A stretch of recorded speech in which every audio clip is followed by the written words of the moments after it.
चलिए प्रिय विद्यार्थियों, बहुत बहुत शुभकामनाएं। मैं doctor JP Mishra, Ananya YouTube channel पर आप सभी लोगों का भरपूर स्वागत, भरपूर शुभकामनाएं। प्रिय विद्यार्थियों, जैसा कि आप जान रहे हैं कि हम लोग लगातार जुड़ करके मनु और कौटिल्य को सॉल्व कर रहे थे और मुझे लगता है कि 2 सेशन में हम लोगों ने 70 क्वेश्चन तक सॉल्व किया था। आज हम उसके आगे सॉल्व करने की कोशिश करेंगे। तो चलिए, पहले सारे लोगों को बहुत बहुत शुभकामनाएं।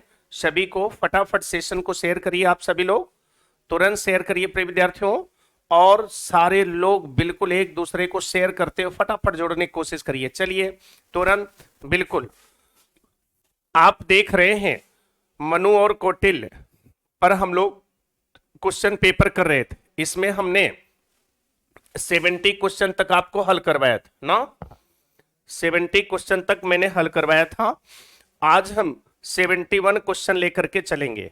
ठीक, ये ध्यान रखना। जैसे देखिए 70 में जब आप हल कर रहे थे, वहां पर मैंने आप देखे होंगे कि भाई जैसे कभी कभी पेपर में आ जाता है, जैसे इसने पूछा था कि वार्ता ज्ञान की वह शाखा है जिसका संबंध, आपको पता होना चाहिए कि जो अर्थशास्त्र है कौटिल्य के, उसमें 4 क्षेत्रों की विवेचना है।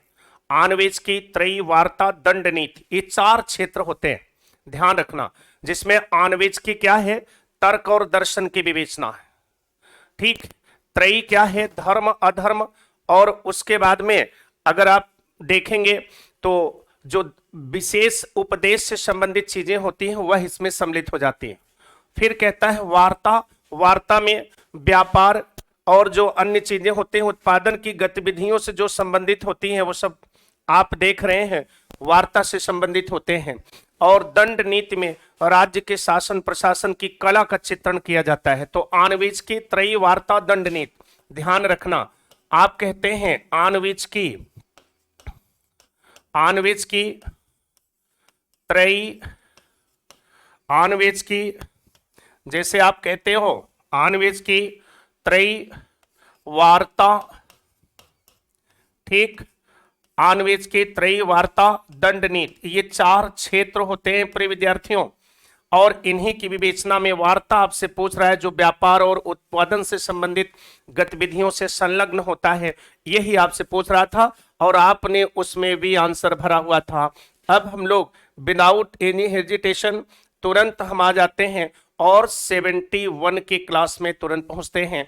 कहता है भारतीय, ध्यान रखना, सीधा कॉन्सेप्ट आ रहा है। कहता है प्राचीन भारतीय चिंतन में राज्य की उत्पत्ति में किसका उल्लेख नहीं है। आप विधिवत जानते हो प्रिय विद्यार्थियों, भारतीय राजनीतिक चिंतकों में मनु और कौटिल्य जैसे विचारक ने, जहां मनु ने दैवी उत्पत्ति के सिद्धांत की चर्चा की, कौटिल्य ने समझौता सिद्धांत की चर्चा की। याद रखना, यहां पर जो विकासवादी सिद्धांत है इसकी कहीं पर भी चर्चा नहीं है। तो आप सीधे डी आंसर भरते हो। सारे लोग फटाफट आंसर कर रहे हैं, बहुत बहुत शुभकामनाएं। चलिए सभी लोग बिल्कुल आगे बढ़ते हुए अब हम आगे क्वेश्चन नंबर 72, बिल्कुल सही है। क्वेश्चन नंबर 72 कहता है प्रिय विद्यार्थियों, ध्यान रखना एक चीज, यहां पर सीधे कॉन्सेप्ट दे रहा है। कहता है कि प्राचीन भारतीय विचारकों के अनुसार राजनीति शास्त्र को जाना जाता है राजधर्म के नाम से, दंड नीति के नाम से, अर्थशास्त्र के नाम से। इनमें से सभी, ध्यान रखना प्रिय विद्यार्थियों, बिल्कुल सीधे कॉन्सेप्ट आपको देख रहे हैं। कहता है किस नाम से जाना जाता है, प्राचीन भारतीय विचारकों के अनुसार राजनीति शास्त्र को किस नाम से जानते हैं। आपको पता होगा, बिल्कुल दंड नीति के नाम से जानते हैं। ध्यान रखना प्रिय विद्यार्थियों, बिल्कुल दंड नीति के नाम से हम लोग जानते हैं और आप बिल्कुल सॉल्व भी कर चुके हैं। बहुत बढ़िया, सारे लोग आंसर कर रहे हैं, दंड नीति के नाम से हम इसको जानते हैं। चलिए 73 के अंतर्गत हम देख रहे हैं। कहता है कौन सी इकाई प्राचीन भारत में राज्य प्रशासन से संबद्ध थी। ध्यान रखना प्रिय विद्यार्थियों, राज्य प्रशासन से संबद्ध थी। आपको पता होगा जनपद है, भुक्ति है, नग है, इनमें से सभी है। सारे लोग आंसर करें, फटाफट आंसर करिएगा सारे लोग। बहुत बढ़िया, बहुत बढ़िया, सभी लोग बता रहे हैं कि सर जनपद जो है यह प्राचीन भारत में राज्य प्रशासन से संबद्ध थी। और आपको पता होना चाहिए जनपद की जो परिकल्पना है, जो हमारे यहाँ आप देखेंगे कौटिल्य ने किया है, इसी को मनु ने अपने राष्ट्र के रूप में परिकल्पना की थी और इन्होंने उसको जनपद नाम दिया है। बात समझ रहे हैं? बिल्कुल आपको बेसिक कॉन्सेप्ट में रखना है इसको। तो इस तरह से ए आंसर आप बिल्कुल भर चुके हैं, बिल्कुल सही है। सारे लोग और भुक्ति और नग ये दोनों प्रशासन से संबंधित नहीं है।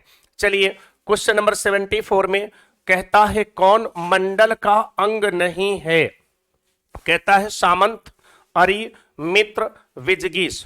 आपको पता है ना कि मंडल सिद्धांत में बेसिक 4 राज्य टोटल मिलाकर के 12 राज्यों का समूह होता है और उसमें आप देख रहे हैं सारे लोग आंसर कर रहे हैं। बहुत बढ़िया जबरदस्त। सभी लोग बता रहे हैं कि सर सामंत नहीं है, बिल्कुल सही है। तो ए वाला विकल्प बिल्कुल सही है। सारे लोग बता रहे हैं अरि भी है जो दुश्मन राज्य के रूप में होता है, उसका दुश्मन मित्र भी है, आगे जो उसकी सीमा से लगा है। विजगीष जो विजय की इच्छा रखने वाला होता है। ध्यान रखना विजगीष के आगे वाला राज्य अरि है, अरि के आगे वाला राज्य जो है मित्र के रूप में होता है, क्योंकि वह अरि का दुश्मन है लेकिन विजगीष का मित्र होता है, क्योंकि दुश्मन का दुश्मन दोस्त कहलाता है। ध्यान रखना प्रिय विद्यार्थियों, बिल्कुल जैसे आप देखते हो यह विजगीष हो गया, इसकी सीमा से लगा हुआ, यह अरि हो गया, अरि की सीमा से लगा हुआ, यह मित्र हो गया। ध्यान रखना। अब देखो विजगीष का दुश्मन अरि है, अरि का दुश्मन मित्र है और अरि का दुश्मन जो मित्र है वह विजगीष का दोस्त है। ध्यान रखना इस चीज को। तो इसी की परिकल्पना यहां की गई है, बिल्कुल सही है।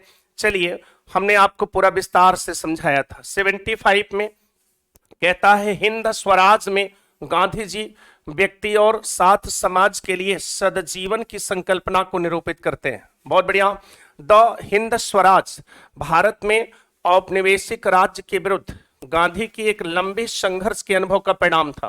प्रिय विद्यार्थियों आपको पता होना चाहिए कि हिंद स्वराज 1909 में लिखा गया, जिसमें गांधी जी ने बिल्कुल ब्रिटिश संसद को बंध्या महिला, ब्रिटिश सरकार को वैश्या की परिकल्पना की है।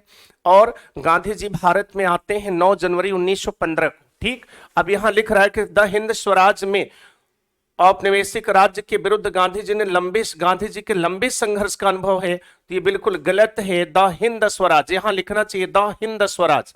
ध्यान रखना यहां द हिंद स्वराज। तो हिंद स्वराज 1909 में लिखा गया है। ध्यान रखना हिंद स्वराज कब लिखा गया? 1909 में लिखा गया और उस समय गांधी जी भारत में किसी भी प्रकार के आंदोलन से नहीं जुड़े हैं। ठीक, तो यहां द हिंद स्वराज है तो बिल्कुल नहीं जुड़े हैं। 9 जनवरी 1915 को आते हैं, गोखले के संपर्क करते हैं, फिर वो चंपारण के सत्याग्रह से अपने कार्यक्रम की शुरुआत कर देते हैं। तो यह उससे पहले लिखी गई। तो 2 गलत हो गया, ए सही हो गया। आपने विकल्प ए को भरा है, बहुत बढ़िया। सारे लोग आंसर कर रहे हैं, बहुत अच्छे। चलिए 76 में हम आगे, बहुत अच्छे। कहता है 76 में सत्य एक व्यक्तिनिष्ठ गुण है जो कुछ प्रतिभाशाली लोगों को सुलभ है, जिनका संकल्प या चेतना व्यक्ति समूह के संकल्प या चेतना से बढ़ करके है। ध्यान रखना प्रिय विद्यार्थियों, इसमें एक शब्द आया है सिंडिकेटवाद। सिंडिकेट का मतलब होता है छोटे छोटे समूह, छोटे छोटे संघ होते हैं जिसमें प्रक्रिया का संचालन किया जाता है। तो पहला वाला सीधे सिंडिकेट को रिफ्लेक्ट करता है। दूसरा अहिंसा हमारी जाति का नियम है, जैसे हिंसा पशुओं का नियम होता है। कहता है इसमें आप अगर सारे लोग आंसर दे रहे हैं, बहुत बढ़िया, सभी लोग आंसर भी बता रहे हैं, बिल्कुल सही है। पहला सिंडिकेटवाद को रिफ्लेक्ट करता है, सिंडिकेटवाद, ध्यान रखना। और दूसरे में गांधीवाद का रिफ्लेक्शन है। ठीक, ये दिमाग में आपको रखना होगा। तो 76 में वी आंसर आपको बनाना है। अब आइए 77 में कहता है साधन बीज की तरह होते हैं, साधन बीज की तरह होते हैं, साध्य वृक्ष की तरह होते हैं। जो संबंध बीज और वृक्ष के बीच में होता है वही अनुल्लंघनीय संबंध साधन और साध्य के बीच में है। यह कथन किसका है? रस्किन का है, महात्मा गांधी का है, लियो टॉलस्टॉय का है, जयप्रकाश नारायण का। बताइए, फटाफट आंसर करते चलिए, क्या हो सकता है? बिल्कुल आंसर करेंगे सारे लोग, बहुत बढ़िया, सारे लोग आंसर कर रहे हैं कि सर ये महात्मा गांधी हैं। बिल्कुल सही है, 77 में ये महात्मा गांधी हैं, बिल्कुल सही है। चलिए अब हम लोग आगे 78 में कहता है किसने लिखा है? सिद्धांतों के बिना राजनीति, श्रम के बिना धन, आत्मा के बिना आनंद, चरित्र के बिना ज्ञान, नैतिकता के बिना वाणिज्य व्यापार श्रेयस्कर नहीं है। यहां पर भी नैतिकता का पूरा आवरण आ रहा है, तो ये चीजें आपको दिमाग में रखना है प्रिय विद्यार्थियों। कहता है सिद्धांत के बिना राजनीति, श्रम के बिना धन, आत्मा के बिना आनंद, चरित्र के बिना ज्ञान, नैतिकता के बिना वाणिज्य श्रेयस्कर नहीं है। ये किससे संबंधित है? सारे लोगों ने आंसर दिया है कि यह गांधी जी से संबंधित है। बिल्कुल सही है। गांधी जी, आप जानते हो प्रिय विद्यार्थियों, गांधी जी पहले संत हैं, उसके बाद राजनेता हैं। गांधी जी पहले आध्यात्मिक व्यक्ति हैं, उसके बाद राजनेता हैं। यह भाव आपको दिमाग में बिल्कुल रखना। चलिए, बहुत बढ़िया, बहुत अच्छे, सारे लोग आंसर कर रहे हैं, बिल्कुल सही है। चलिए, महात्मा गांधी के शक्ति सिद्धांत का मुख्य तत्व नहीं है। शक्ति का संबंध हिंसा से है तथा राजनीतिक शक्ति अहिंसक कृत्य से प्राप्त की जा सकती है। गांधी जी ने राजनीतिक शक्ति का खंडन नहीं किया और ना ही अराजकतावादियों की तरह उसे समाप्त करने का प्रयत्न किया। गांधी जी चाहते थे कि शक्ति का प्रयोग इस प्रकार हो ताकि देश को मजबूती मिले, शत्रु कमजोर हो। शक्ति का आधार हिंसा है, ध्यान रखना, शक्ति का आधार हिंसा है और इसे केवल बड़ी हिंसा के द्वारा ही उत्पादित किया जा सकता है। बिल्कुल, बहुत बढ़िया, सारे लोग आंसर करिए, फटाफट आंसर करिए। 79 में जबरदस्त आंसर, सारे लोग बता रहे हैं कि सर आंसर डी है। बिल्कुल सही है प्रिय विद्यार्थियों, बिल्कुल सही है आंसर डी। चलिए, बिल्कुल सही है आंसर डी। आगे चलते हैं क्वेश्चन नंबर 80 में। कहता है यह किसका कथन है? मानव जाति के लिए अनवरत निस्वार्थ भाव से कार्य करना ही सर्वोच्च नैतिक कानून है। कहते हैं गांधी जी, जवाहरलाल नेहरू, रविन्द्रनाथ टैगोर और बिपिन चंद्र पाल। बिल्कुल 80 नंबर के क्वेश्चन में आ जाइए। क्या हो सकता है? बहुत बढ़िया, सारे लोग आंसर करिए। 80 नंबर के क्वेश्चन में हम लोग आगे और वहीं पर प्रश्न पूछ रहा है आपसे, कौन हो सकता है? बिल्कुल सारे लोग आंसर करिएगा, कौन हो सकता है? आप सीधे, बहुत बढ़िया, सारे लोगों के आंसर आ रहे हैं। सभी लोग बता रहे हैं कि सर कोई और नहीं है, ये महात्मा गांधी हैं। बिल्कुल सही है प्रिय विद्यार्थियों, बिल्कुल बिल्कुल सही है। अब ध्यान रखना, आगे की तरफ आप देख रहे हैं सीधे, धर्म से रहित राजनीति कूड़ा है, यह मत किसका है? आपको पता होना चाहिए। गांधी जी ने हमेशा कहा, धर्म को अध्यात्म से जोड़ा, धर्म को उन्होंने एक नैतिक आवरण, नैतिक प्रतिमान के रूप में परिभाषित किया और उन्होंने कहा कि अगर धर्म से युक्त व्यक्ति नहीं होगा, अर्थात अगर व्यक्ति धार्मिक होगा, ध्यान रखना प्रिय विद्यार्थियों, तो मेरे कहने का मतलब हो गया कि अगर व्यक्ति धार्मिक है तो वहां एक बेसिक आधार आपके सामने खड़ा हो जाता है कि धार्मिकता के बिना कोई भी कार्य, कभी भी जब भी हम लोग लेकर के चलते हैं तो धार्मिकता के बिना कोई भी कार्य जब भी हम करेंगे तो वह बेहतर रणनीति वाला नहीं होगा। इसीलिए गांधी जी कहते हैं, ध्यान रखना प्रिय विद्यार्थियों, इसीलिए गांधी जी कहते हैं कि धर्म से रहित जो राजनीति है बिल्कुल कूड़ा है। आप सीधे इसको कॉन्सेप्ट में रखेंगे, कौन? बहुत बढ़िया, महात्मा गांधी की संकल्पना सामने आ रही है। ठीक, तो यह चीजें आपको दिमाग में रखना है। बिल्कुल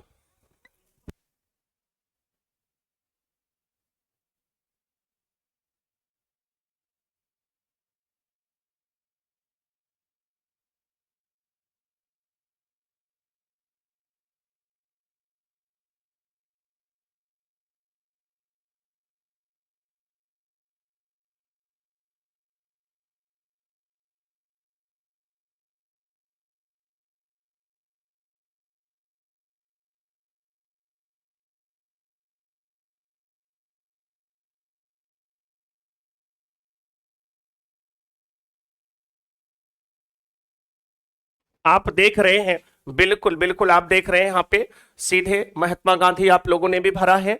चलिए, अब हम लोग आगे 82 में, 82 नंबर क्वेश्चन में आगे।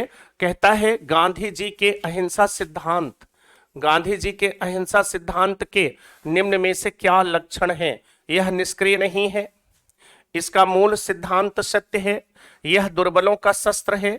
चलिए फटाफट आंसर करिए प्रिय विद्यार्थियों। यह निष्क्रिय नहीं है, यह भी सही है। इसका मूल सिद्धांत सत्य है, यह भी सही है। यह दुर्बलों का अस्त्र है, यह गलत है। 1 2 सही है, बिल्कुल सही है। सारे लोगों ने आंसर भी भरा है, बिल्कुल बहुत बढ़िया, सारे लोग आंसर दे रहे हैं और आंसर भी आ रहा है, बिल्कुल सही है। चलिए अब हम लोग आ गए 83 के अंतर्गत। कहता है गांधी जी के लिए ट्रस्टीशिप से आशय है राष्ट्रीयकरण, श्रमिक प्रबंधन, संपत्ति का व्यक्तिगत स्वामित्व किंतु इसका सामाजिक उपयोग, और चौथा है राज्य प्रबंधन। ध्यान रखना प्रिय विद्यार्थियों, चौथा है राज्य प्रबंधन। ठीक, तो कहता है ए राष्ट्रीयकरण, ध्यान रखना ए राष्ट्रीयकरण, दूसरा श्रमिक प्रबंधन, तीसरा संपत्ति का व्यक्तिगत स्वामित्व किंतु इसका सामाजिक उपयोग। ध्यान रखना प्रिय विद्यार्थियों, बिल्कुल अगर आप गहराई से देखेंगे तो सीधे सी विकल्प इसके अंतर्गत आ रहा है, और आप सभी लोग बिल्कुल आंसर भी कह रहे हैं। एक चीज ध्यान रखना प्रिय विद्यार्थियों, ट्रस्टीशिप की इनकी जो संकल्पना है एक बहुत ही व्यवहार कुशल संकल्पना है, जिसमें इन्होंने कहा कि आप ध्यान रखना, आप संपत्ति के स्वामी हैं, संपत्ति आपकी है, लेकिन जितना उपयोग कर सकते हो आप उतना उपयोग करिए, शेष आप ट्रस्ट को सौंप दीजिए, क्योंकि दरिद्र नारायण की सेवा में या आप कह सकते हैं दूसरों की सहायता में आपकी ही संपत्ति का एक बेहतर उपयोग किया जा सकता है, जो मानवतावादी कदम माना जाता है। ठीक, तो सी वाला विकल्प आपको भरना है। ठीक, अब हम लोग आगे चलते हैं नेक्स्ट। बिल्कुल सही है, आप 84 में देखिए, कहता है विश्व के संसाधन। ये जो संशोधन लिखा है प्रिय विद्यार्थियों, इसको ध्यान रखना है, इसको हम लोग विश्व के संसाधन, चलिए कहता है विश्व के संसाधन व्यक्ति की आवश्यकता कर पूर्ति के लिए पर्याप्त है पर उसके लालच की पूर्ति के लिए पर्याप्त नहीं है। यह कथन किसका है? तुरंत बताइएगा, यह कथन किसका है? ध्यान से देखिए, विश्व के संसाधन व्यक्ति की आवश्यकता की पूर्ति के लिए पर्याप्त हैं पर उसके लालच की पूर्ति के लिए पर्याप्त नहीं है। यह कथन किसका है? महात्मा गांधी का है, विनोबा भावे का है, जवाहरलाल नेहरू का है और थोरो का है। चलिए फटाफट आंसर करिए, क्या हो सकता है? आंसर करिए, तुरंत बताइए क्या होगा। ए महात्मा गांधी, बी आचार्य विनोबा भावे, सी जेएल नेहरू, डी थोरो। चलिए 84 नंबर पर हम लोग आ चुके हैं। बिल्कुल 84 नंबर क्वेश्चन, बहुत बढ़िया। सारे लोग बता रहे हैं कि सर बिल्कुल महात्मा गांधी। प्रिय विद्यार्थियों, बहुत ही शानदार तरीके से आप लोग आंसर दे रहे हैं, बिल्कुल सही। और ऐसा लगता है कि आप लोग बिल्कुल प्रिपरेशन कर चुके हैं। बिल्कुल सही है, बिल्कुल। अब देखिए निम्नलिखित में से कौन सा मंडल का अंग नहीं है? कहते हैं अरि, मित्र, सामंत और विजगीष। 85 नंबर के क्वेश्चन में आप देखिए, बिल्कुल। तो आप देख रहे हैं सभी लोग आंसर भी कर रहे हैं कि सर ये रिपीट क्वेश्चन हो गया और सामंत है, बिल्कुल सही। ठीक, अब हम लोग आगे।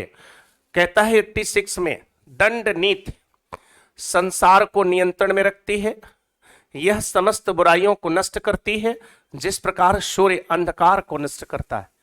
बहुत अच्छे, सारे लोग आंसर कर रहे हैं, बहुत बढ़िया। सभी लोग बता रहे हैं कि सर ये मनुस्मृति है, बिल्कुल सही है। प्रिय विद्यार्थियों, मनुस्मृति में मनु ने दैवी उत्पत्ति के सिद्धांत को परिभाषित किया है। ठीक, और याद रखना, और उन्होंने स्पष्ट किया कि जो ईश्वर है मत्स्य न्याय की संकल्पना को दूर करने के लिए और एक बेहतर व्यवस्था को डेवलप करने के लिए सबसे पहले आप देखते हैं राजा के रूप में एक प्रतिनिधि उतारता है और राजा उसकी समस्या के समाधान के लिए ईश्वर की कृपा दृष्टि की छाया में राजरूपी जैसी संस्था को आधार देता है। तो कहने का मतलब हो गया ये बिल्कुल मनुस्मृति आपको भरना है।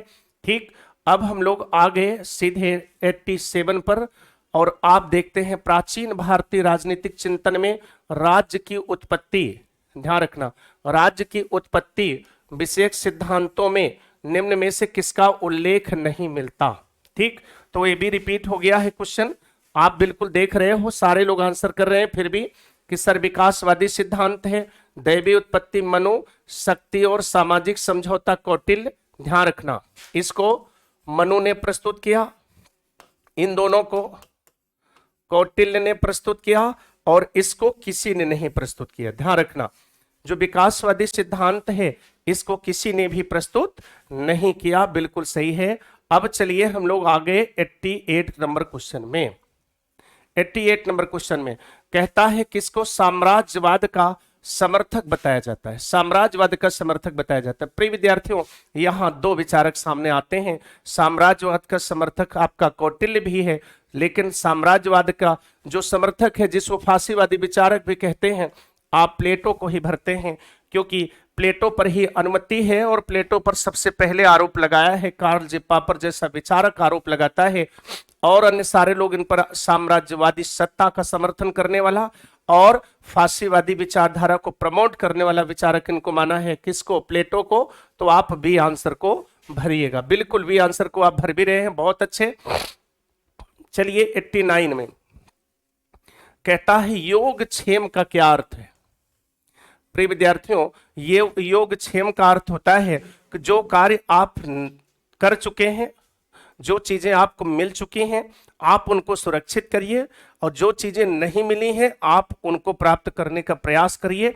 इसी को हम लोग योगक्षेम के रूप में देखते हैं। तो सीधे ए और बी दोनों है, बिल्कुल सी विकल्प आपको भर देना। कौन सा विकल्प भरना है? बिल्कुल विकल्प सी आपको देखना है। ठीक, विकल्प सी आपको देखना है। चलिए 90 में हम देखते हैं कौटिल्य के अनुसार कितने गांव के केंद्र में स्थापित न्यायालय को संग्रहण का न्यायालय कहते हैं? ध्यान रखना, संग्रहण का न्यायालय कहते हैं प्रिय विद्यार्थियों, संग्रहण का न्यायालय कहते हैं। चलिए फटाफट आंसर करिए, क्या हो सकता है? तुरंत बताइए क्या हो सकता है। बिल्कुल बिल्कुल प्रिय विद्यार्थियों बताइए क्या हो सकता है। आपको पता होगा ना, आपको पता होना चाहिए जनपद संधि, जनपद को देख के परेशान ना होना, जनपद संधि न्यायालय यह दो गांव के बीच में केंद्र में है, दो गांव के केंद्र में, उसमें जनपद देखकर मत परेशान होना। दूसरा सार्वत्रिक, सार्वत्रिक इसके लिए 200 गांव की परिकल्पना, 200 गांव के मध्य में। ठीक, उसके बाद आप कहते हैं द्रोणमुख, द्रोणमुख यह 400 गांव के,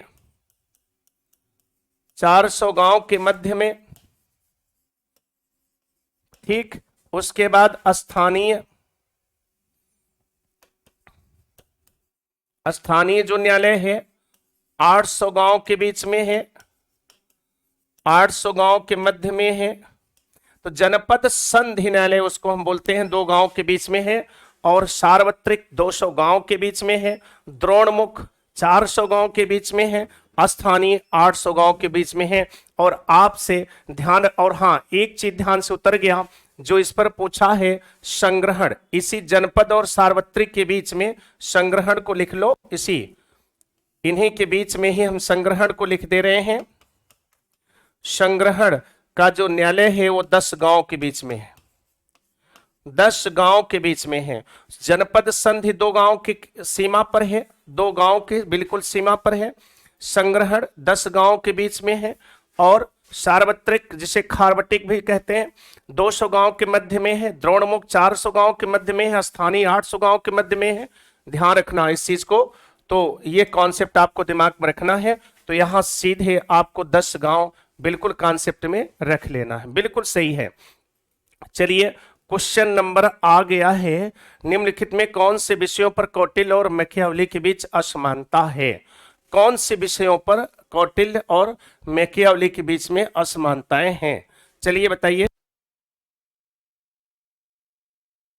चलिए फटाफट आंसर करिए क्या हो सकता है।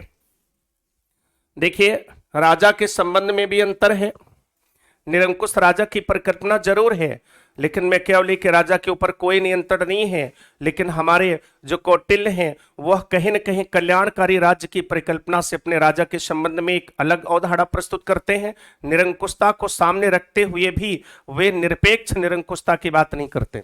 राजतंत्र में भी ध्यान रखना, उनके मानक अलग हैं, इनके मानक अलग हैं। राजदूत के संबंध में भी, धर्म के संबंध में भी बिल्कुल डी वाला विकल्प आपको भरना है। 1 2 3 4 चारों पॉइंट पर इनके उनके बीच में मतभेद है। भले दोनों कुछ चीजों को समर्थन करते हैं, लेकिन याद रखना प्रिय विद्यार्थी, मानक को लेकर इनके बीच में भेद बना रहता है। अब हम आगे 92 में कहता है कौटिल्य ने धर्म का प्रयोग नैतिक कानून के रूप में किया है। धर्म पूर्वक प्रजा का शासन करना ही राजा का निजी धर्म होता है, याद रखना प्रिय विद्यार्थियों। और कहता है ये दोनों सही है, बिल्कुल दोनों सही है, लेकिन व्याख्या सही नहीं है। बिल्कुल बी वाला विकल्प आपको भर देना। सारे लोग आंसर भी दे रहे, बहुत बढ़िया, सभी लोग आंसर दे रहे हैं, वी आंसर भी आपको भर देना है। चलिए 93 में हम आ गए। कहता है कौटिल्य ने कानून के स्रोत पर विचार दिया है। उसके अनुसार कानून के मुख्यतः 4 स्रोत होते हैं, निम्नलिखित में से कौन सा स्रोत नहीं है? आपको पता होना चाहिए प्रिय विद्यार्थियों, बिल्कुल पता होना चाहिए कि ध्यान रखना, धर्म, रीति रिवाज, ऑब्लिक परंपरा, ऑब्लिक मान्यता, ऑब्लिक प्रथा, फिर राजा की आज्ञा। ठीक है, कहता है धर्म है, व्यवहार है, और उसके बाद में रीति रिवाज है, राजा की आज्ञा है, ठीक, और उसके बाद कहता व्यवहार, ठीक, उसके बाद राजा की आज्ञा। ध्यान रखना प्रिय विद्यार्थियों, इन चारों को वह सूत्र मानता है, स्रोत मानता है, कहता है ये कानून के 4 स्रोत हैं, और याद रखना इन्हें राज्य के पैर के रूप में परिभाषित किया गया है। ये राज्य के फुट के रूप में, पैर के रूप में, आधार के रूप में परिभाषित किए गए हैं। तो 4 चीजों की बातें हैं, तो इसलिए डी वाला विकल्प भरना है, इसमें से कोई नहीं। कहने का मतलब है कि तीनों इसमें हैं, ऐसा कोई विकल्प नहीं है जिसको हम कह दें कि कौन स्रोत नहीं है, ये तीनों स्रोत हैं। ध्यान रखना, तीनों स्रोत हैं, तो कौन स्रोत नहीं है, इसलिए विकल्प डी है। बिल्कुल सारे लोगों ने आंसर किया है, बहुत बढ़िया प्रिय विद्यार्थियों। याद रख लेना, जब भी कभी पेपर में प्रश्न आए आप बिल्कुल भूलिएगा नहीं, इन चारों को, धर्म को, रीति रिवाज को, व्यवहार को, राजाज्ञा को राष्ट्र के पैर के रूप में परिभाषित किया गया है। राष्ट्र के पैर के रूप में परिभाषित किया गया, ये राष्ट्र के पैर हैं। ध्यान रखना, धर्म, रीति रिवाज, व्यवहार, राजा की आज्ञा, ये बिल्कुल राष्ट्र के क्या हैं, पैर हैं। ये चीजें आपको दिमाग में रखना है, बिल्कुल। चलिए, कहता है 94, ध्यान देना, कहता है मंत्रियों की संख्या कितनी होनी चाहिए? चलो फटाफट आंसर बताइए, मंत्रियों की संख्या कितनी होनी चाहिए? बहुत बढ़िया, सारे लोग आंसर दे रहे हैं। एक चीज ध्यान रखना प्रिय विद्यार्थियों, इन्होंने कहा था कि मंत्रियों की संख्या उतनी हो जितनी आवश्यक हो। कहने का मतलब है कार्य के अनुसार निर्धारित करिए। सामान्यतः है ये 3 से 4 से अधिक मंत्री नहीं चाहते, 3 से 4 मंत्री ये अधिकतम रखना चाहते थे, लेकिन कह रहे थे कि कार्य के अनुसार मंत्रियों की संख्या को निर्धारित करिए। बिल्कुल सी विकल्प आपको भरना है, और अधिकतम इन्होंने कहा है कि 3 से 4 मंत्री बहुत होते हैं, लेकिन अगर कार्य जटिल है तो मंत्री की संख्या आप निर्धारित कर सकते हैं। अब आइए हम लोग नेक्स्ट अगले पॉइंट की तरफ हम चलते हैं। कहता है कौटिल्य के अनुसार कौन स्थानीय शासक नहीं है? स्थानीय शासक कौन नहीं है?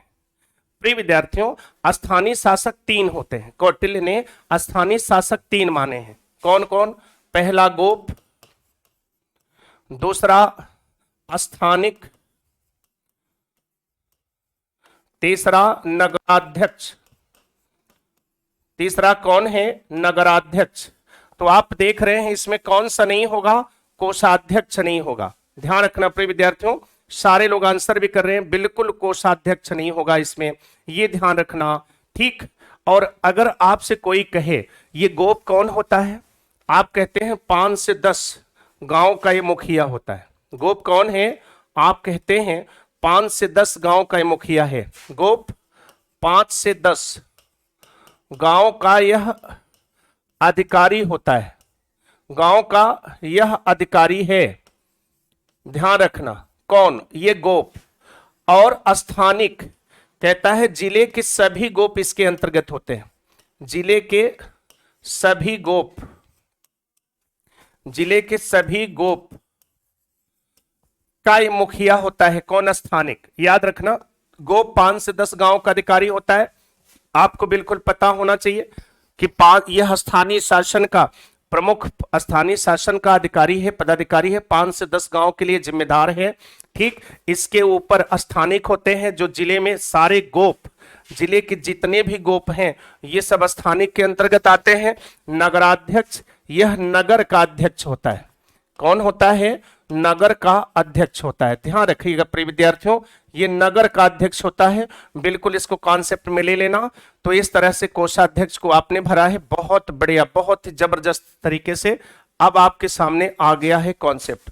कहता है स्थापित न्यायालय को, एक चीज समझो प्रिय विद्यार्थियों, आप तो पढ़े होंगे। देखो न्यायालय को दो तरह से परिभाषित करता है। एक तो वह सीमा के आधार पर परिभाषित करता है, जनपद संधि न्यायालय, सार्वत्रिक न्यायालय, ठीक है, द्रोणमुख न्यायालय, उसके बाद स्थानीय न्यायालय। ऐसे ही वह क्वेश्चन आपको पूछ लेता है, और ये हो गए सीमा के आधार पर। दूसरा होता है कार्य की प्रकृति के आधार पर, तो वह दो प्रकार का न्यायालय लेता है। एक तो वह आप देखते हो जनपद न्यायालय को रखता है, जिसे धर्मस्थी न्यायालय कहते हैं, और दूसरा कंटक शोधन न्यायालय को भी वह रखता है। तो दो चीजें हैं। लेकिन यहां कहता है स्थानीय न्यायालय किसको हम लोग कहते हैं? अभी अभी हमने आपको समझाया था कि जहां आप देखते हैं 200 गांव होता है वो सार्वत्रिक न्यायालय है। जहां पर ध्यान रखिए 400 गांव होता है द्रोणमुख न्यायालय है। जहां पर 800 गांव होता है वो स्थानीय न्यायालय के रेंज में रहते हैं। बिल्कुल प्रिय विद्यार्थियों, सारे लोग भी आंसर भर रहे हो, बहुत बढ़िया जबरदस्त तरीके से। अब हम लोग आगे, कहता है कौटिल्य के अर्थशास्त्र के अधिकरण का सबसे ज्यादा संबंध किससे है? क्या जबरदस्त क्वेश्चन पूछा है प्रिय विद्यार्थियों। आपको पता होना चाहिए कि ये जो अधिकरण है कितने होते हैं? 15 अधिकरण है। अधिकरण की संख्या कितनी है? आप कहते हो अधिकरण की संख्या टोटल 15 है। ध्यान रखना, 1 से लेकर के 5 तक, 1 से लेकर 5 तक राज्य के आंतरिक प्रशासन से संबंधित, राज्य के आंतरिक प्रशासन से संबंधित है। ध्यान रखना। और 7 से लेकर 13 तक यह विदेश नीति से संबंधित, विदेश नीति से संबंधित है। ध्यान रखना। और 13 से के बाद आप कह सकते हो कि जो 14, 15 है, 14 और 15 का जो अधिकरण है वह राज्य के अन्य क्षेत्र से संबंधित है, राज्य के अन्य क्षेत्र से संबंधित है। ध्यान रखना, अन्य क्षेत्र से संबंधित है। इसलिए सबसे ज्यादा किसमें आ रहे हैं? विदेश नीति से। इसलिए विदेश संबंध को आपको भरना है। टोटल अधिकरण 15, 1 से 5 राज्य के आंतरिक प्रशासन से, 6 से 13 विदेश नीति से, 14, 15 राज्य के अन्य क्षेत्र से संबंधित है। इसलिए आप सीधे वी आंसर भरे हैं। बहुत बढ़िया जबरदस्त तरीके से। अब हम लोग आगे, कहता है अर्थशास्त्र की शैली क्या है? जो कौटिल्य ने प्रस्तुत किया है अर्थशास्त्र की शैली क्या है? प्रिय विद्यार्थियों, आप जानते हैं, सारे लोग आंसर भी कर रहे हैं कि गद्यात्मक और पद्यात्मक दोनों होते हैं। बिल्कुल प्रिय विद्यार्थियों, कई बार क्वेश्चन आया है, ये गद्य और पद्य दोनों शैलियों में है। और अब हम लोग आगे, और याद रखना ये वही अर्थशास्त्र है जो भारतीय राजनीतिक चिंतन का सबसे बड़ा आधार है। ये वही अर्थशास्त्र है जिसने भारत में शासन प्रशासन के वास्तविक मानदंडों को स्पष्ट किया है। ये वही अर्थशास्त्र है जिसने वास्तव में अधिकरण के माध्यम से, अध्याय के माध्यम से और उसके जो विधा हैं उनके माध्यम से इसने शासन प्रशासन से लेकर विदेश नीति सबका निर्धारण किया है। बहुत ही महत्वपूर्ण है प्रिय विद्यार्थियों। अब आपसे कहता है राज्य का तीसरा अंग किसे बताया गया? ध्यान रखना, देखो राज्य का जो पहला अंग है उसको हम लोग स्वामी कहते हैं या राजा कहते हैं। दूसरा अंग है उसको हम लोग आमात्य कहते हैं। तीसरा अंग है उसको हम लोग जनपद कहते हैं। चौथा अंग है उसको हम लोग दुर्ग कहते हैं। ध्यान रखना, पांचवा अंग है उसको हम लोग कोष कहते हैं। छठा अंग है उसको हम लोग दंड कहते हैं। सातवां अंग है उसको हम लोग मित्र कहते हैं। अब आप इसी के आधार पर निर्णय कर लीजिए। सीधे जनपद आ गया ना, सीधे जनपद आ गया। अब उसके बाद 100 में आ जाइए। कहता है 100 में, कहता है चौथा अंग कौन सा है? आप बताइए क्वेश्चन नंबर 100 में चौथा अंग कौन सा है? बिल्कुल आप बहुत ही शानदार तरीके से सारे लोग बता रहे हैं कि सर बिल्कुल दुर्ग है। बिल्कुल सही है प्रिय विद्यार्थियों। अभी मैंने चित्र बना, अभी मैंने पॉइंट आउट किया था। कहता है कौटिल्य के अनुसार राज्य का पांचवा अंग कौन है, उसी चार्ट का सहारा लीजिए। राज्य का पांचवा अंग कौन है प्रिय विद्यार्थियों, उसी चार्ट का सहारा लीजिए और आप सीधे कहते हो पांचवा आ गया है कोष। बिल्कुल सही है, पांचवा कोष है, छठा दंड है, सातवां मित्र है, याद रखना। ठीक, चलो 102 नंबर पर थोड़ा हम लोग क्विक हल कर रहे हैं। छठा अंग कौन सा है 102 नंबर पर, आप देख रहे हो कहता है छठा अंग कौन सा है, तो बिल्कुल आप जानते हैं दंड। दंड छठा अंग होता है। सातवां मित्र होता है, सातवां मित्र होता है। प्रिय विद्यार्थियों सारे लोग फटाफट आंसर करो, बहुत इजी है लेकिन फिर भी ये क्वेश्चन पूछ लेता है, और ये तो कई बार पीसीएस के क्वेश्चन में भी पूछा है। कहता है कि प्राचीन भारतीय राज्य में जो राजनीतिक चिंतन है, सप्तांग राज्य का सबसे अंतिम तत्व कौन है, मित्र है। प्रिय विद्यार्थियों बिल्कुल मित्र है, ध्यान रखना, इसमें कोई दो राय नहीं, मित्र है। अब हम 104 पर आ गए। कहता है कौटिल्य किस प्रकार की शासन व्यवस्था का समर्थक है। आपको पता होना चाहिए कौटिल्य राजतंत्र का समर्थक। बिल्कुल प्रिय विद्यार्थियों सारे लोग आंसर कर रहे हैं, कौटिल्य राजतंत्र का समर्थक, लेकिन वह अपने राजतंत्र को निरपेक्ष निरंकुश नहीं बनाता जैसा कि मैकियावेली बनाते हैं। वह करता क्या है, उनको लोक कल्याणकारी राज्य की परिकल्पना के अनुसार ढालने की कोशिश करता है, इसलिए वह राजतंत्र का सपोर्टर है। बिल्कुल प्रिय विद्यार्थियों किससे संबंधित है, राजतंत्र का सपोर्टर है, ध्यान रखना इस चीज को। चलिए 105 में हम आगे। कहता है कितने राज्यों का समूह राजमंडल के अंतर्गत होता है। आपको पता है प्रिय विद्यार्थियों जब हम विदेश नीति की तरफ जाते हैं, एक तरफ मंडल सिद्धांत होता है, दूसरी तरफ षड्गुण नीति होते हैं।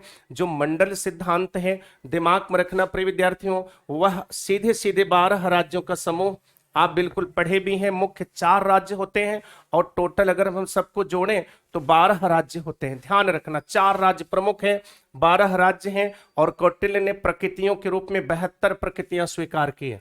ठीक, फिर कहता है कौटिल्य के अर्थशास्त्र में अधिकरण की संख्या कितनी है। अभी अभी मैंने आपको समझाया था, बिल्कुल प्रिय विद्यार्थियों इनके अधिकरण की संख्या कितनी है। बिल्कुल आप देख रहे हैं कि अगर जब कभी आपसे पूछे कि इनके अधिकरण कितने हैं, ठीक, अधिकरण इनके कितने हैं, तो आपको पता है अधिकरण 15 हैं। अधिकरण कितने हैं, अधिकरण 15 हैं। अध्याय कितने हैं, 150 हैं। अध्याय 150 हैं। प्रकरण कितने हैं, 180 हैं। प्रकरण कितने हैं, 180 हैं। ध्यान रखना प्रिय विद्यार्थियों, बिल्कुल बिल्कुल प्रकरण कितने हैं, 180 हैं। तो आप बिल्कुल सारे लोग वी आंसर भर चुके हैं, बिना कोई देर किए हुए वी आंसर सारे लोग भर रहे हैं, बहुत बढ़िया। चलिए अब हम लोग आगे चलते हैं। 107 में कहता है षड्गुण में कितने लक्षण बताए गए हैं। आप इसको विधिवत जानते हो, षड्गुण में 6 लक्षण बताए गए हैं। संधि विग्रह आसन, संधि विग्रह यान आसन संश्रय द्वैधी भाव, 6 बिल्कुल षड्गुण में आप देखते हो 6 लक्षण बताए गए हैं। प्रिय विद्यार्थियों 6 लक्षण बताए गए हैं, बिल्कुल सही है। और उसके बाद अब आप आते हो सीधे 108 नंबर के क्वेश्चन में।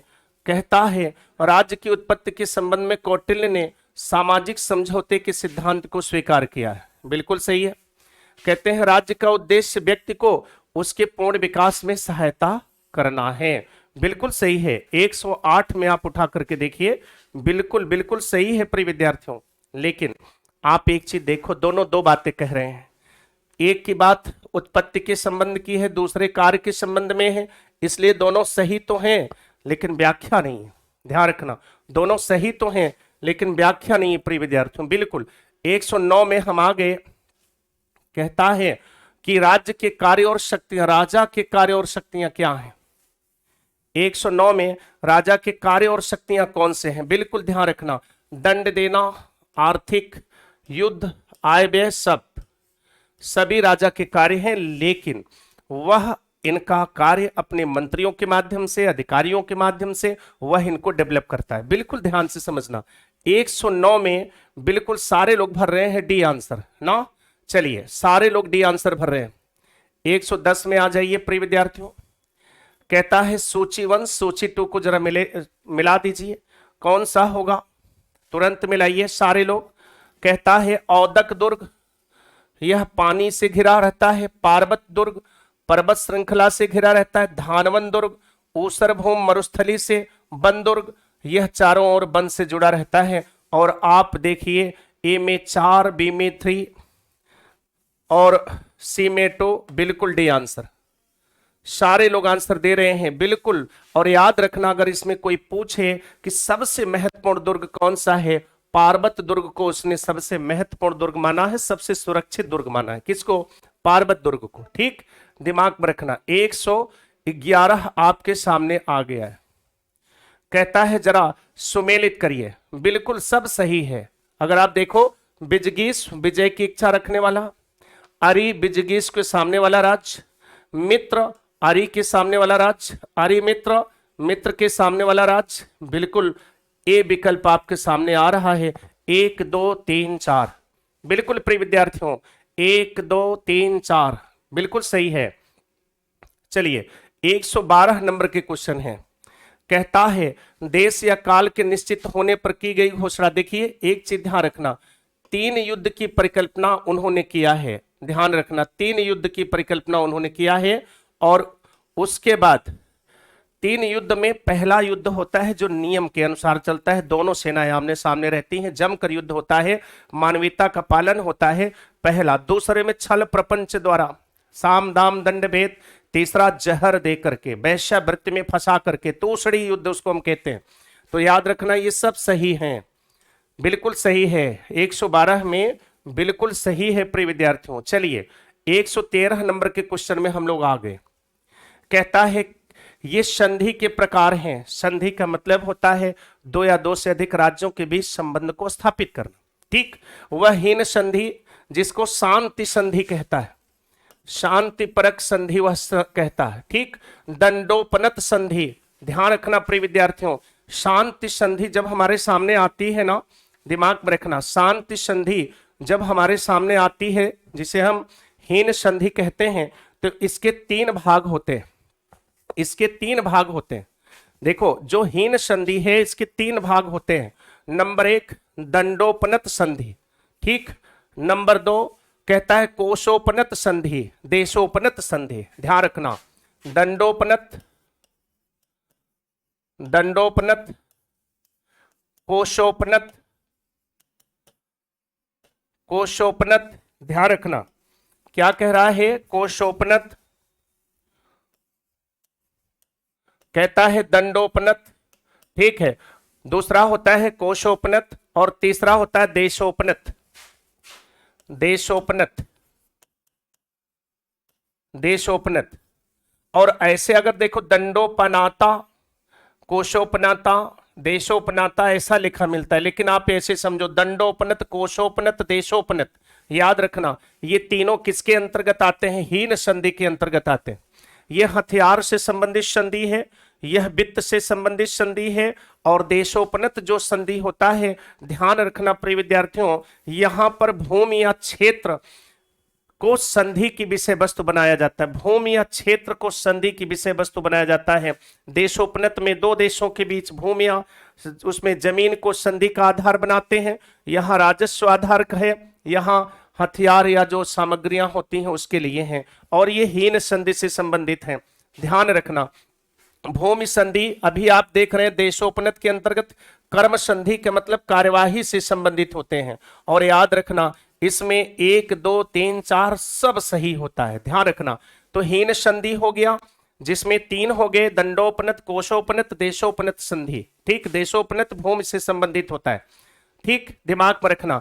और कर्म संधि जो होता है, ध्यान रखना प्रिय विद्यार्थियों, वो कार्रवाई से संबंधित होता है। ठीक, सैन्य कार्रवाई से। तो ये तीनों प्रकार की संधियां वह स्वीकार करते हैं, दिमाग में रखना। ठीक, अब हम लोग आगे की तरफ चलते हैं। कहता है ऐसे गुप्तचर जो विभिन्न कलाओं से युक्त हो। ठीक, तो आप सीधे कहते हो जो विभिन्न कलाओं से युक्त हो, स्त्री गुप्तचर, सन्यासी को ले जाइए परिव्राजक गुप्तचर। ठीक, धन की लालसा में कठोर कार्य कर लेते हैं तीक्ष्ण गुप्तचर, और जो सबसे निर्दयी भाव रखते हैं रसद गुप्तचर। सीधे मिलान कर दीजिए प्रिय विद्यार्थियों, तो सीधे हो गया 1 में 4। ठीक है, और डी में 1, 1 में 4, डी में 1, बिल्कुल सी वाला विकल्प सही होगा। बिल्कुल सारे लोग देख रहे हैं सी वाला विकल्प बिल्कुल सही है। कौन सा विकल्प है? कहते हैं विकल्प सी सही है। ठीक, अब हम आ गए 115 में। याद रखना, कहता है कि निम्नलिखित को सुमेलित करिए। ध्यान रखना, कहता है देव सम्मत घोष नहीं है, देव सम्मत स्रोत। ध्यान रखना, यह सीधे ब्रह्मा आदि द्वारा निर्मित विधि है। आर्य स्रोत ऋषि मुनियों के द्वारा, लोक सम्मत स्रोत ऐसी विधियां जो जनता द्वारा हो, संस्था सम्मत स्रोत चिरकाल की संस्थाओं के द्वारा होता है। बिल्कुल, तो देव सम्मत स्रोत ब्रह्म द्वारा जो ब्रह्म विधि इसको कहा जाता है। तो 1 में 4 और डी में 1, 1 में 4 डी में 1 सी में 3 बी में 3 बी में 3, तो सीधे सी विकल्प आप भरेंगे। बिल्कुल एकदम एक्यूरेट आंसर है। देव सम्मत स्रोत, आर्य स्रोत, लोक सम्मत स्रोत, संस्था सम्मत स्रोत। ठीक, ध्यान रखना प्रिय विद्यार्थियों 115 में। अब चलिए 116 नंबर पर हम लोग आ चुके हैं। बिल्कुल 116 नंबर पर, चलिए 116 नंबर पर हम आ गए हैं। कहता है आक्रांदा, उदासीन, मध्यस्थ, अरि। ध्यान रखना इस चीज को, आक्रांदा ये पार्श्व ग्राह के आसपास है।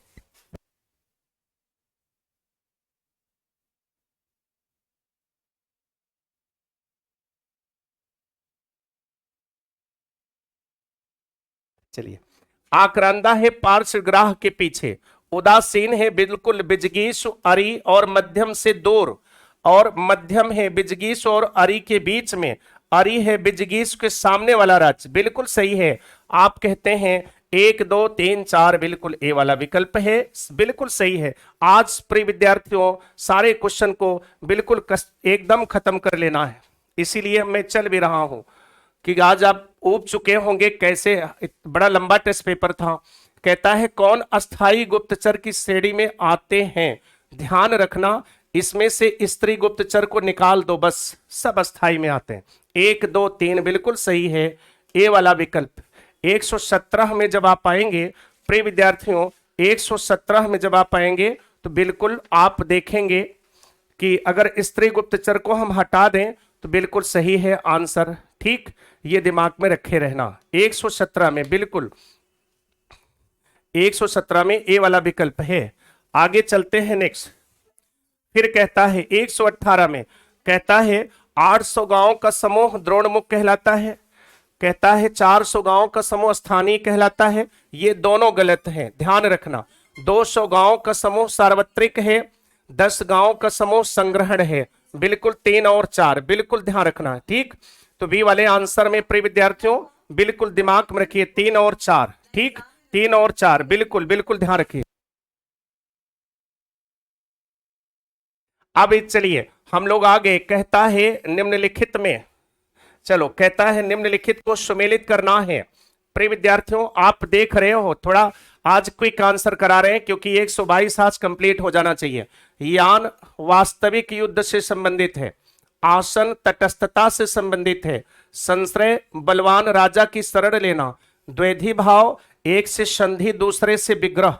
तो आप देख रहे हो सब सही है, तो ए वाला विकल्प बिल्कुल भर दिया जाता है। विकल्प ए वाला विकल्प बिल्कुल सही है। लास्ट क्वेश्चन की तरफ बढ़ते हुए बिल्कुल 120 नंबर के क्वेश्चन में कहता है कौटिल्य और मैकियावली के बीच में समानताएं कहां पाई जाती हैं?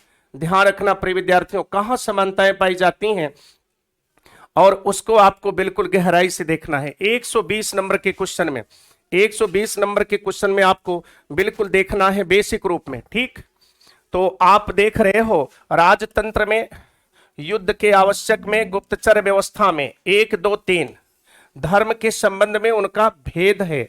याद रखना प्रिय विद्यार्थियों, धर्म के संबंध में उनका भेद है। 1 2 3 सही है, बिल्कुल सही है 1 2 3।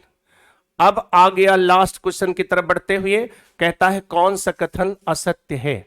एक चीज समझो प्रिय विद्यार्थियों, कौटिल्य वास्तव में राजतंत्र के समर्थक, कौटिल्य किसके समर्थक हैं? राजतंत्र के समर्थक हैं, और गौड़ रूप में वे गणतंत्रीय बन जाते हैं। ठीक, लेकिन वे बेसिक उनका राजतंत्र है। तो गणतंत्र के समर्थक थे, मुख्य रूप से नहीं, मुख्य रूप से वो राजतंत्र के समर्थक थे। तो पहला हो गया गलत। और कौटिल्य ने दूध की उपेक्षा की, यह भी गलत है। 1 और 3 बिल्कुल सही है, लेकिन गौड़ रूप में उन्होंने गणतंत्र को माना है, लेकिन आंसर के विकल्प को देखते हुए 1 और 3 सबसे बेहतर हो रहा है। और उसके बाद सीधे सीधे लास्ट क्वेश्चन आपके सामने आ गया 122 नंबर पर। आप देख रहे हो, कहता है भ्रमणशील गुप्तचर कौन नहीं है। इसको आपको पकड़ना है प्रिय विद्यार्थियों। बस आप अगर गहराई से देखें तो भ्रमणशील में एक तापस है, एक वैदेहक है। ये दोनों भ्रमणशील गुप्तचर नहीं है, अस्थाई हैं। और स्त्री और रसद ये दोनों भ्रमणशील होते हैं। तो 3 और 4 बिल्कुल दिमाग में रख लेना प्रिय विद्यार्थियों। और इसमें ध्यान रखना, ये बड़ा खतरनाक है रसद वाला। ये बेहद निर्दयी गुप्तचर होता है, हर सीमा को क्रॉस कर जाता है। और ये कई कलाओं में पारंगत है, जो अपनी कलाओं से घूम घूम करके सूचना लेती है। और ये दोनों अपने स्थान पर बैठ करके सूचना लेते रहते हैं। इस तरह से प्रिय विद्यार्थियों, मैंने आपको आज इस पेपर को खत्म किया है। हम लोगों ने फुली कंप्लीट किया और आप सभी लोग बहुत ही उत्साह से जुड़े रहे। चलिए, बहुत बहुत शुभकामनाएं आप सभी को। Thanks, best of luck.